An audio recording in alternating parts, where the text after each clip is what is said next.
After the snooping, the sneaking, well, this just in. Some of the president's top political appointees, including Health and Human Services Secretary Kathleen Sebelius, are using secret government email accounts. The Associated Press blowing the cover off of this story today. Michelle Malkin calling out the hypocrisy right now. Why is this such a big deal, Michelle? What do you think? Well, it underscores something that I've been saying for many, many years now, Neil, and that is that this is an administration whose hypocrisy knows no end when it comes to their phony pledges of transparency. It's reveal as we say, not as we conceal.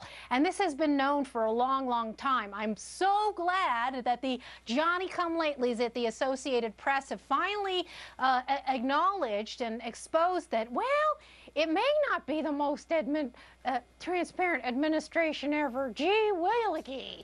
But what's the difference? They'll argue and come back and say there's nothing untoward going on here. I think that was basically Jay Carney's take. And they'll say, well, it would, they haven't said this, but I would imagine they'll jump on the idea, well, a lot of people have multiple email addresses, and what's the big deal?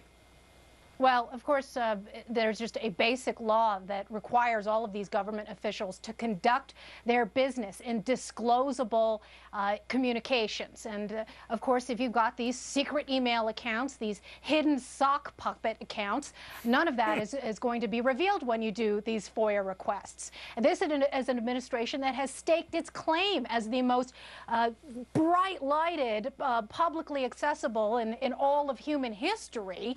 And now the sunlight is coming, not so much because of the mainstream media lapdogs. I think it's very important to remember that the reason why this is a story now is because of the Competitive Enterprise Institute. One of their fellows, Chris Horner, who had written a book last fall called The Liberal War on Transparency, had been pressing the EPA. That's the first agency where the stench of non-disclosure had started emitting. And he's the one that uncovered that Lisa Jackson, the former EPA head, had this sock puppet named Richard Windsor. And of course, when there are public groups trying to press and see what's going on with these agencies, it's hard to figure out who's doing what when you've got all of these secret accounts. And what the significance of the lawsuit that CEI had filed last fall, and that finally the AP followed up on with its own FOIA requests that have been ignored by the administration and subverted for months, is the fact that it's not just a single agency, that, as you said,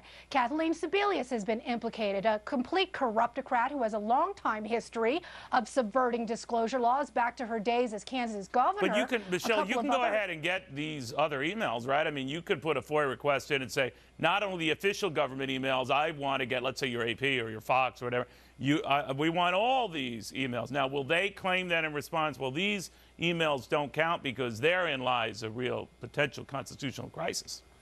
Right, of course. And I don't think that anybody can assume that they're going to get everything or even a fraction of what's legally obliged by the administration to give them. Look at what happened to the AP. They went knocking on the Labor Department's doors and said, hey, give us all of these secret email accounts. And they said, well, you're going to have to pay us $1 million to get it. Ha, ha, ha. Okay, so I take it you don't believe any of this. But, Michelle, it's always good seeing you. Thank you very much. You bet. Take care. Michelle Malkin.